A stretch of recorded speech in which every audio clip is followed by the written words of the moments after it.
মৎপরমো নলকুবরসাদনং সঞ্জাতময়ি ভাববামীপ্সিতঃ পরমো ভব। সর্ববেদান্ত সার মহাপুরাণ শ্রী শ্রীমদ্ভাগবতে দশম স্কন্ধের উপসংহারে দশম স্কন্ধের দশম অধ্যায়ের অন্তিমে নলকুবর মণিগ্রীব স্তুতি করলে পরে উলুখলাবদ্ধ অবস্থায় শ্রী বাল দামোদর যশোদানন্দন গোকুল বিহারী গোকুলেন্দু গোকুলানন্দলাল গোকুল জীবন গোকুল চন্দ্রমা তিনি বললেন, আমি সব জানি যে দেবর্ষি নারদ তোমাদিগকে অনুগ্রহ করে আর এই দশা প্রাপ্ত করিয়েছেন। কোন অনির্বচনীয় ভাগ্য বলে যদি কারো ভক্তের সঙ্গে দেখা হয়ে যায় তাহলে আর সংসার বাসনা তার অন্তরে স্থান পায় না।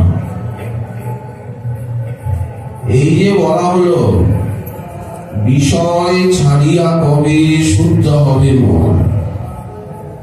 কবে হবে? যখন সাধু সঙ্গ হবে, সাধু দর্শন হবে, তার আগে কিন্তু হবে না। তোমাদের সেটা হয়েছে। সেই ব্যক্তি আমার চরণে ভক্তি লাভ করে কৃতার্থ হয় যদি কোন প্রকারে আমার ভক্তগণের সঙ্গে দেখা হয়। কেবল এই ভাগ্য বলে সংসার ক্ষয় হয়, আর যখনই সংসার ক্ষয় হয় তখনই ভক্তির দর্শন হয়, তখনই ভজন লাভ হয়, তার আগে হয় না। এখানে যে সাধু বললেন, সাধু শব্দের কি অর্থ? যারা মায়ার লাথি খাওয়া ত্যাগ করে পরম সত্যের অনুসন্ধান করছে, সেই ভক্তগণকেই সাধু বলা হয়। এই যে সংসারের দাস হইয়া মায়ার লাথি খায়, ভ্রমিতে ভ্রমিতে যদি সাধু বৈদ্য পায়, তার উপদেশ এবং মন্ত্রে মায়া পিশাচি পলায়। এদের ক্ষেত্রে তাই হয়েছে, কারণ যারা সাধু মায়ার দাসত্বকে ছেড়ে ভক্তিমান হয়েছেন, ইহলোক পরলোকের চিন্তাকে ভুলে গিয়ে সেবায় মত্ত হয়েছে,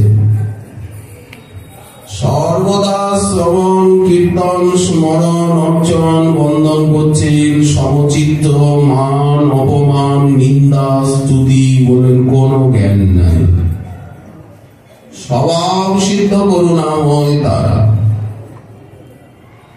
এই তাদের দর্শন করলেই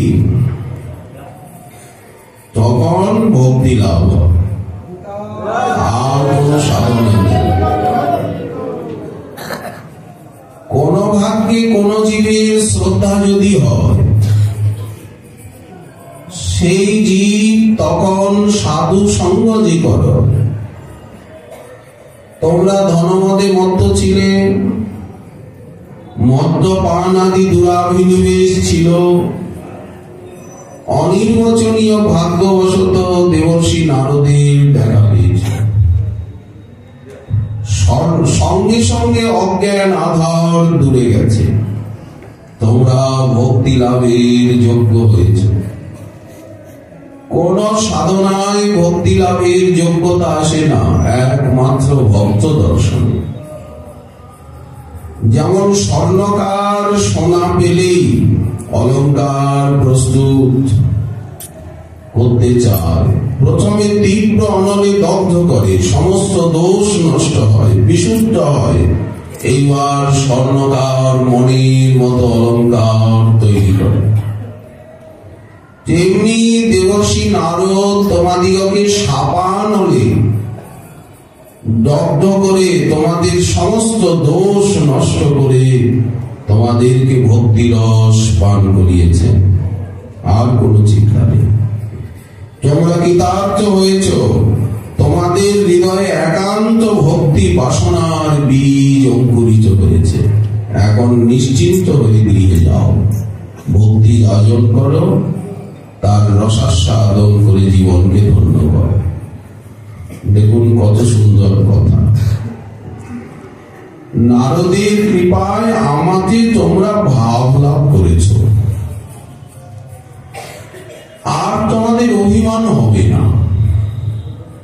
অভিমানের দেশে যাচ্ছ ঠিকই, অভিমানীদের সঙ্গে, কিন্তু অভিমান হবে না। কেন হবে না বলেন? ভক্তি আমার ভক্তকে দিনহীন কাঙাল করে রাখে। ভক্ত কখনোই যোগী নয়, কর্মী নয়, জ্ঞানী নয়, যে তারা সিদ্ধ হবে, অভিমানী মত্ত হবে। যাদের কিছুমাত্র ভজন অধিকার নেই, যারা আমার ভজন রস আস্বাদন করেনি, তারাই অভিমানী মত্ত হয় জগতে, কিন্তু ভক্ত হয় না। বহু জন্ম শ্রবণ কীর্তন করতে করতে, সাধন করতে করতে চিত্ত শুদ্ধি হয়ে অনর্থ নিবৃত্তি, নিষ্ঠা, আসক্তি, রুচি আসক্তি ভাব, এই যে ভাব স্তর, বিনা সাধনে তোমরা সেই ভাব লাভ করেছ। তোমরা তো বৃক্ষজনী প্রাপ্ত হয়েছিলে, শ্রবণ কীর্তনের ভাগ্য তো তোমাদের হয়নি। তোমরা প্রশ্ন করতে পারো যে ভাব তাহলে আমরা কি করে লাভ করলাম? প্রেম নষ্ট পরম প্রথমাবস্থা ভাব ইতি অভিধীয়তে। প্রেম সূর্যের উদয়ের পূর্বে যে অরুণোদয়, তাকে ভাব করা। তো প্রেমের প্রথম অবস্থা ভাবের অত্যল্প উদয়ে অশ্রুকম্প পুলক আদি সাত্বিক বিকার পরিলক্ষিত হয়। এই জন্য এই ভাবকে লাভ করতে গেলে অনেক সাধন করতে হয়। ভক্তি রসামৃত সিন্ধুতে দেখানো হয়েছে। এবং ভাব সংজাত হলে খান্তির অভ্যর্থকালত্তং বিরক্তির মান শূন্যতা আশা বন্ধ সমুৎকণ্ঠা নাম গানে সদা রুচি আসক্তিস্তদ গুণাখ্যানে প্রীতিস্তদ বসতি স্থলে। ভাব প্রকাশ হওয়া তো দূরে, ভাবের অঙ্কুর যদি হৃদয়ে সঞ্জাত হয় তাহলে এই 9 প্রকার চিহ্ন প্রকাশ পায়। জাগতিক সুখ দুঃখে অবিচল মহারাজ পরীক্ষিত, আমাকে খুব দংশন করুন তক্ষক, আমি কোন তাতে ভীত নই। আপনারা আমাকে গায়ত বিষ্ণু গাথা, আপনারা হরি কথা আমাকে শ্রবণ করান, আমাকে দর্শন সঙ্গ দানে ধন্য করুন। এই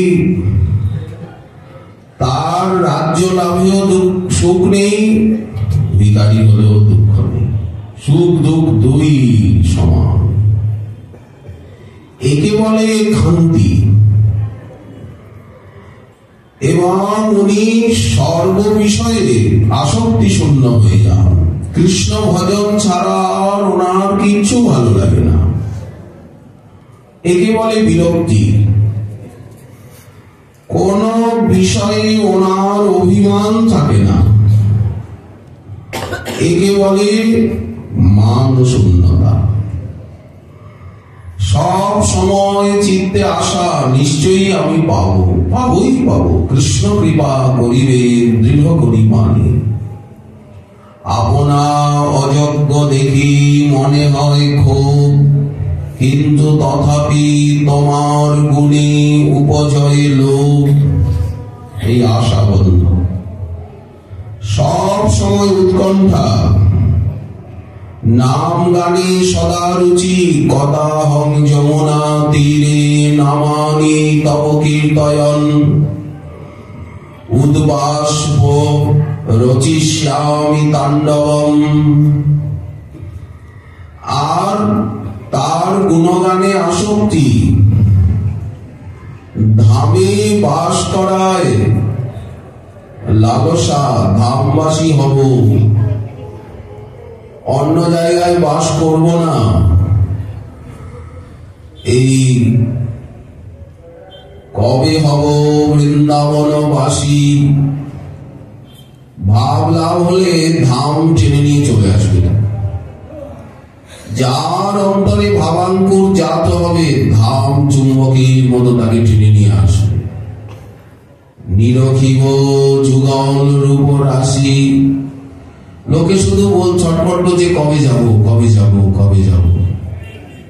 নিয়ম সেবাটা পূর্ণ করে যান। বলি আর কদিন পরে যান। বলেন না, কত কাজ, ধান কাটতে হবে, পাট কাটতে হবে, কত কিছু উৎপাদ। বলি ধান পাট তো চিরদিনই আছে, গাই বাছুর চিরদিনই আছে। এই ভারত ভূমিতে মনুষ্য জন্ম আর কি এমনও হবে? বলে তা হবে না। ভালো ভালো হব্য লোক নিয়ম সেবার আগেই পালান। বলে বাবা আর দুটো দিন। বলেন না, এরকম হবে না। নিরখিব যুগল রূপ রাশি, ত্যাগিয়া বিচিত্র সুখ। এই যে শয়ন সুখ, বিচিত্র পালঙ্ক, এই সময়টা ঘুমানোর সময়, শরীরটা ঝিমঝিম করে। এই সময় তো প্রসাদ পেয়ে মানুষের ঘুমায়, শরীরটা ভালো লাগে।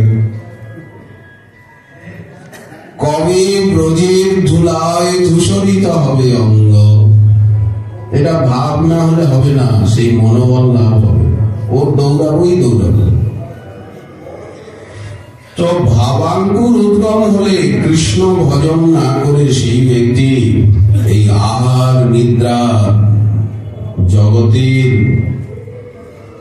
বিষয় নিয়ে মেতে তিনি কালক্ষেপ করতে পারেন না।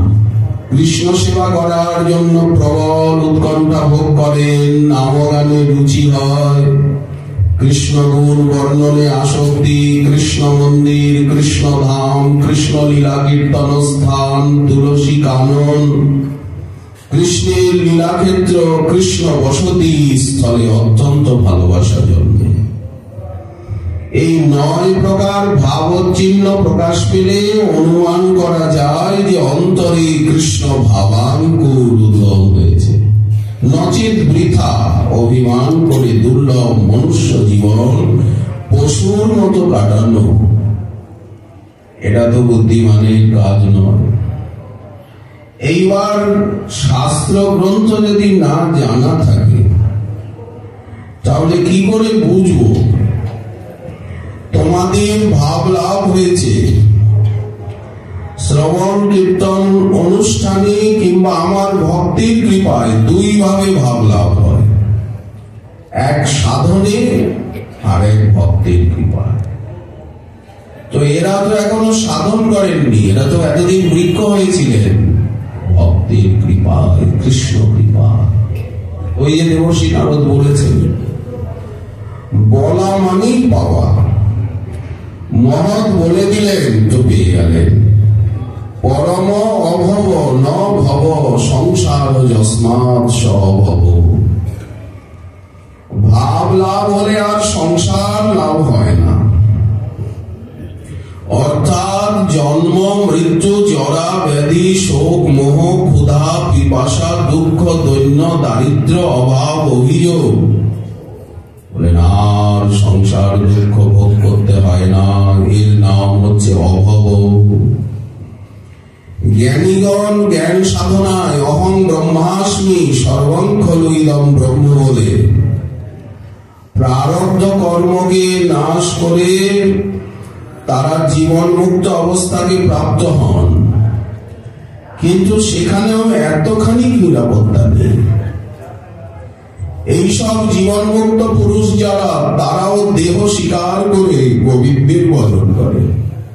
কারণ অচিন্ত মহাশক্তির নিকেতন ভগবানে যদি কারো অপরাধ হয়ে যায়, ভক্তের চরণে অপরাধ হয়, তাহলে কর্মী যোগী জ্ঞানী যেই হোক না কেন তাদের আবার সংসার বাসনা পড়তে হবে। মহর্ষি সৌভরীকে পড়তে হলো, মানদাতার 50 কন্যাকে বিয়ে করলেন। এই কালী নয়, কালী অমর্দন লীলা প্রসঙ্গেই এসেছে গরুরের চরণে অপরাধ। জীবন মুক্তাপি পুনর্বন্ধনং জানতি কর্মভি যত অচিন্ত মহাশব্দ ভগবত অপরাধিনী। ভগবানের চরণে যদি অপরাধ হয়ে যায় ভক্তের চরণে, তাহলে জীবন মুক্ত জ্ঞান সিদ্ধ যোগ সিদ্ধ তাদেরও সংসার ভোগ করতে হয়, আবার জন্ম মৃত্যু জরা ব্যাধি। বেশ, কিন্তু তোমার ভক্তগণ তোমার দ্বারা রক্ষিত। যোগীর যোগ ভ্রষ্ট হওয়ার সম্ভাবনা আছে, জ্ঞানীর অন্ধকারে ডুবে আধারে ডুবে যাওয়ার সম্ভাবনা আছে, কিন্তু ভক্তের ভক্তি মার্গ থেকে ভ্রষ্ট হওয়ার সম্ভাবনা নেই। কেন বললেন? ভগবান কৃপারজ্জু দিয়ে বেঁধে রাখেন। সুতরাং ভক্তের কখনই পতন হয় না। ভক্তই প্রকৃতপক্ষে পরম অভব, অর্থাৎ পতন আশঙ্কা লেশ শূন্য গন্ধবিহীন সংসার মুক্তি লাভ করে। ন কর্মবন্ধনং জন্ম বৈষ্ণবানাং হি বিদ্যতে জন্ম মৃত্যু জরা ব্যাধি বিমুক্তাস্তে ন সংশয়।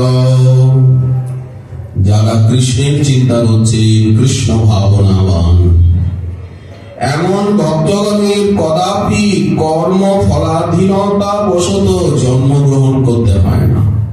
কৃষ্ণ কৃপায় তারা চিরতরে জন্ম মৃত্যু জরা ব্যাধি থেকে বিমুক্ত হয়ে যান।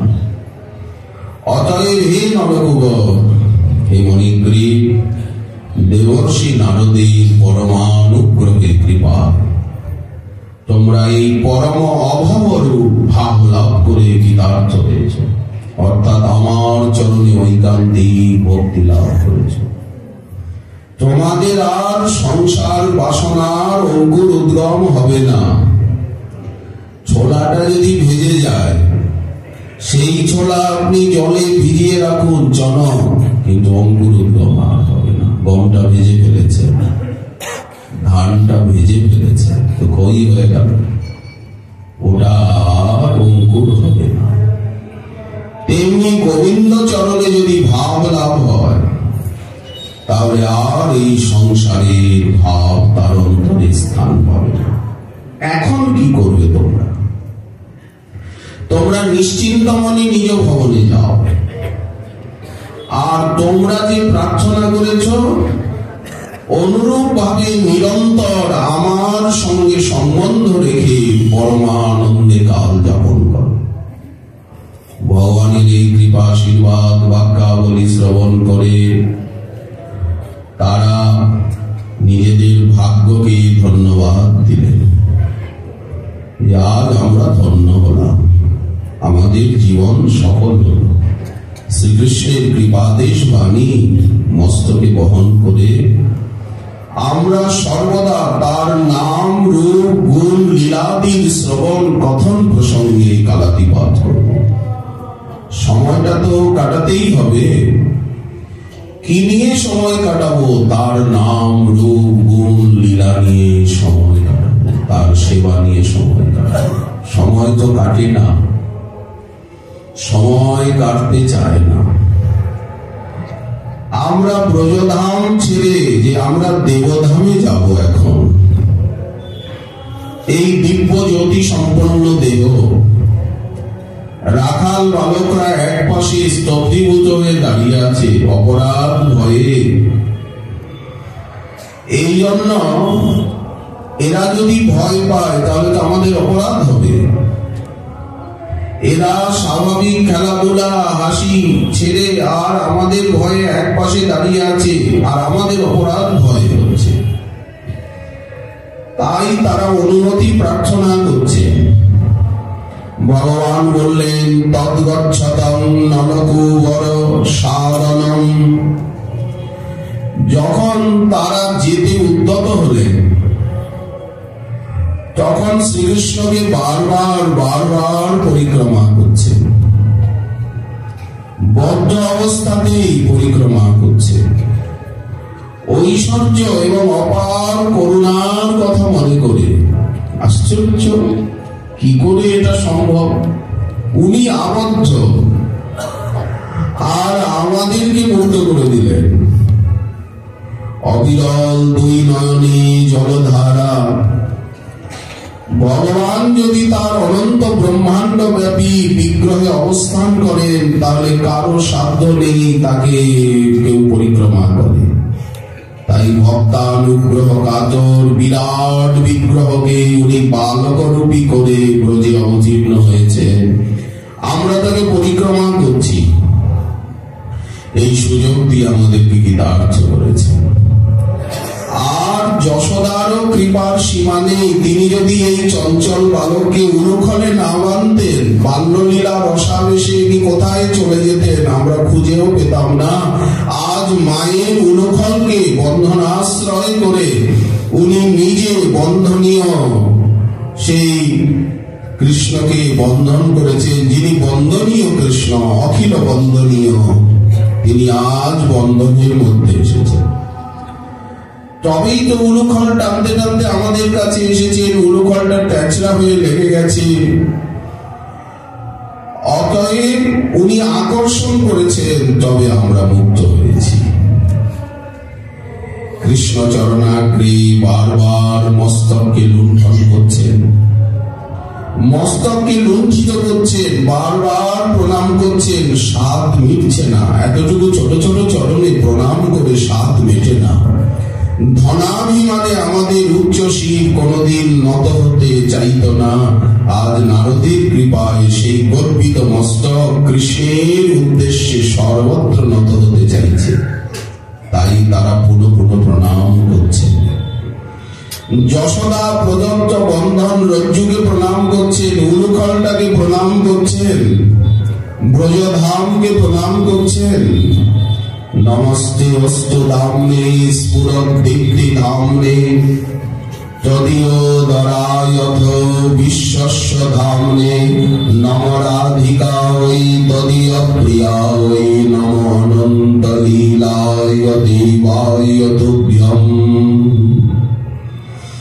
কি মনে হচ্ছে? হে গোপবালকগণ, হে ব্রজবাসী জন, গোপ গোপী পশু পক্ষী তৃণ গুল্ম লতা বৃক্ষ সকলকে প্রণাম। কারো কাছে যেন আমার অপরাধ না।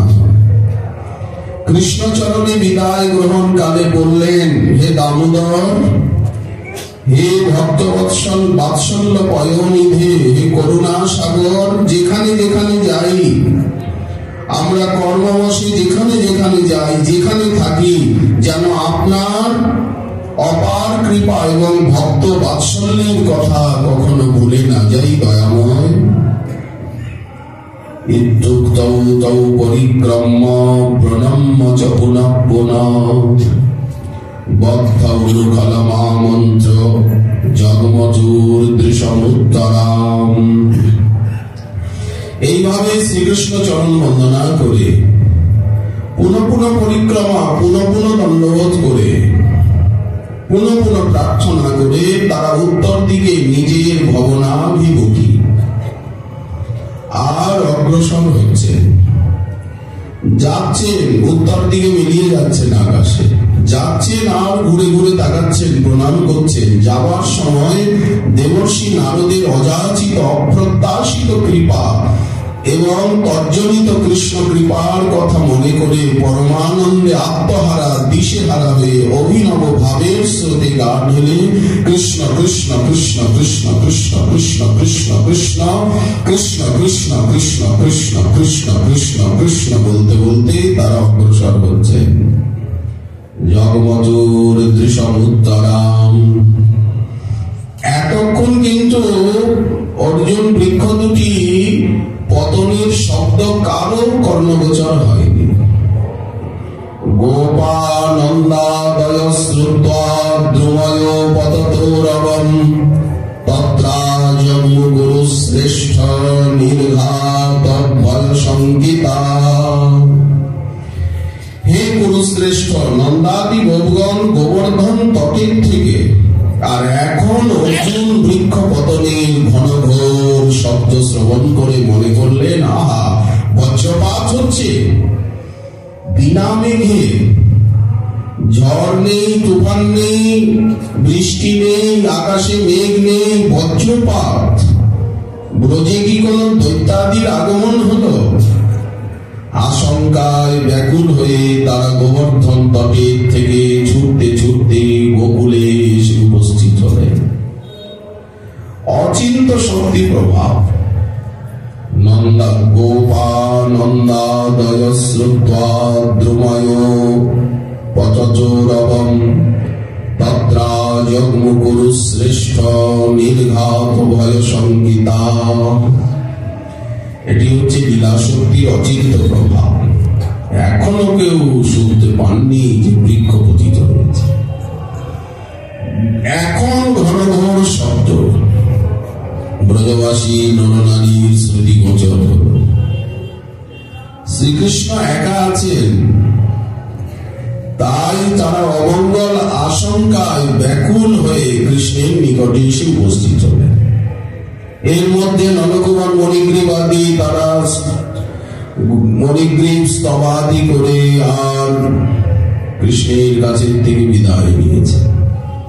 আচ্ছা, এরা থাকতে, নলকুমার মণিগ্রীব থাকতে যদি শব্দটা সকলে শুনতেন, তাহলে তো বাৎসল্য প্রেমাম্বুধি গোপ গোপীগণ যদি দেখতেন কৃষ্ণের নিকটে দুইজন বিশাল দেদীপ্যমান দেব পুরুষ দাঁড়িয়ে আছে, তারা স্তব করছেন, প্রণাম করছেন, তাহলে তারা ভীত হতেন খুব। এই জন্য লীলা শক্তি এই বৃক্ষদ্বয়ে পতন শব্দ কারো শ্রুতিগোচর হতে দেননি। এরা চলে গেল। তখন সকলে শুনলেন কৃষ্ণ জন্মের পরের থেকেই নানাবিধ আকস্মিক দুর্ঘটনা। এই যেমন পুতনা রাক্ষসী এলো, এত বিশাল গরুর গাড়িটা উল্টে পড়লো, তৃণাবর্ত কৃষ্ণকে নিয়ে আকাশে চলে গেল। প্রত্যেকটা ঘটনাই আকস্মিক, প্রত্যেকটাই মহাবিপদ, প্রত্যেকটাই কৃষ্ণের অমঙ্গলের হেতু। কিন্তু নারায়ণের অপার কৃপায় আমাদের জীবনের জীবন নন্দনন্দন এই সমস্ত আকস্মিক বিপদের থেকে রক্ষা পেয়েছে।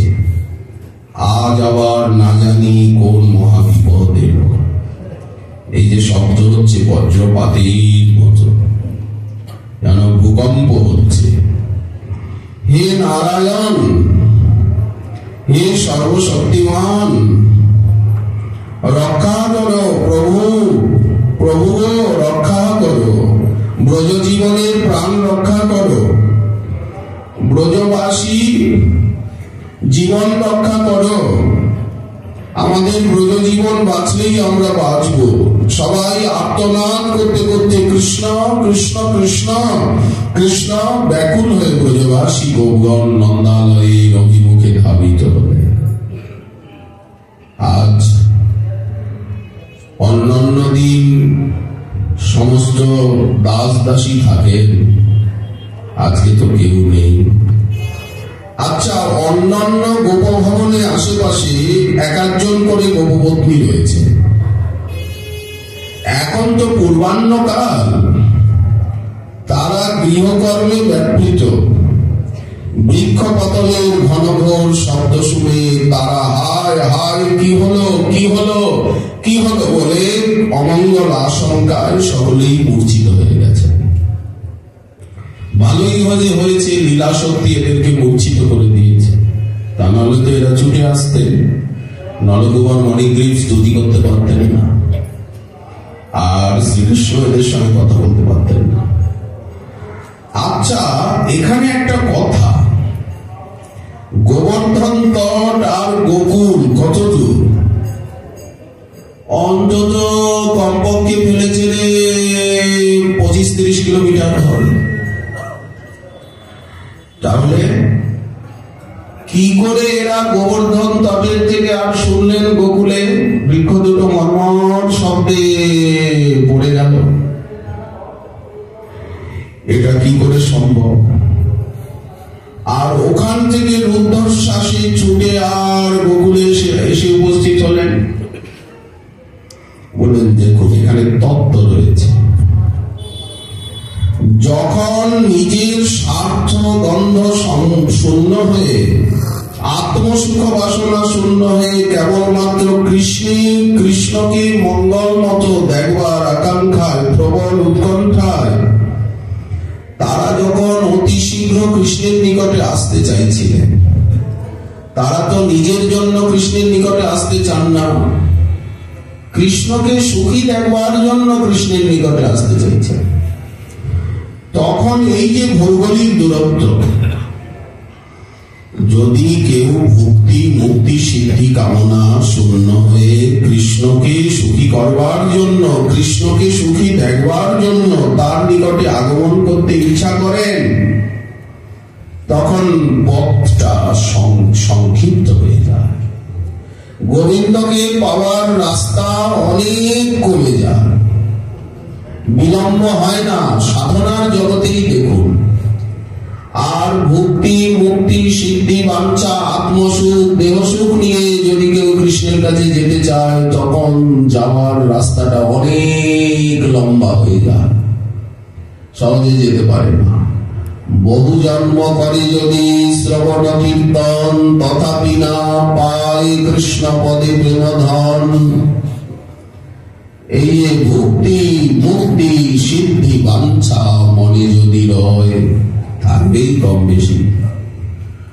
সাধন করিলেও প্রেম উৎপন্ন না হয়, আর প্রেম না হলে যাওয়া যাবে। কিন্তু কেবলমাত্র কৃষ্ণের সুখ, কৃষ্ণের দর্শন, এটার জন্য কেউ যদি কৃষ্ণের কাছে যাওয়ার জন্য উৎকণ্ঠিত হন, কৃষ্ণ কৃপায় কৃষ্ণ সেবার উপযুক্ত সময়ে তারা কৃষ্ণের নিকটে যেতে সক্ষম হন। তাই ভৌগোলিক দূরত্বের এই রাস্তাটা সংক্ষিপ্ত হয়ে গেল। কেন বলে, লীলাস্থলী কৃষ্ণ লীলানুসারে কখনো বড় হয়, কখনো ছোট হয়ে যায়। রাধারানী পৌঁছে গেলেন বৃন্দাবনে। আচ্ছা, জাবটের থেকে বৃষভানুপুরের থেকে বৃন্দাবন কত মাইল? তাই হাঁটতে হাঁটতে কথা বলতে বলতে রাত্রে পৌঁছে গেলেন। রাধারানী জাবটের থেকে রাধাকুণ্ডে আসছেন, এরকম হাঁটতে হাঁটতে কথা বলতে বলতে জাবটের থেকে রাধাকুণ্ডে আসা যায়? এখান থেকে আস্তে আস্তে ভোট ধরে চলে গেলেন।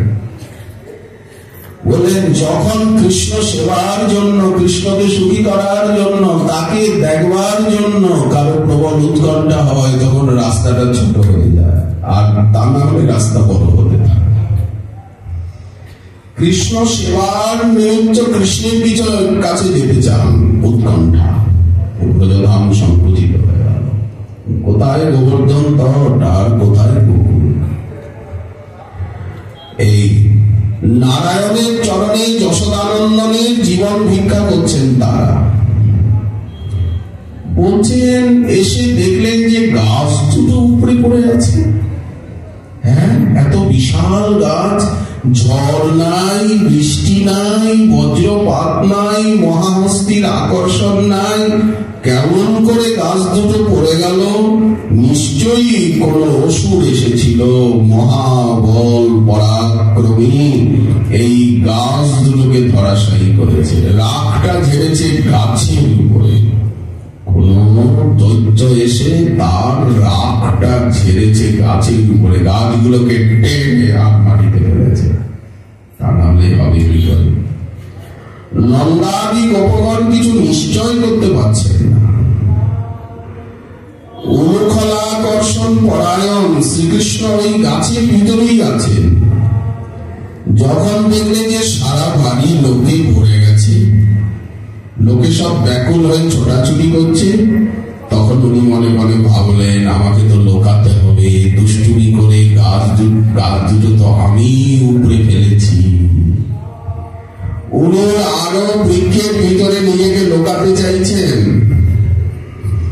উলুখল আকর্ষণ করতে করতে দুই করতল জানু অর্পণ করে হামাগুড়ি দিয়ে উলুখলকে আকর্ষণ করতে করতে একবার বঙ্গিম নয়নে গোপগণের দিকে, পিতার দিকে তাকাচ্ছেন। বাল বিগ্রহ প্রকাণ্ড বৃক্ষ শাখার আরামে ছিল বলে গোপগণ তাকে দেখতে পায়নি। নন্দাদি গোপগণ ঘনীভূত বাৎসল্য প্রেমের মূর্তি।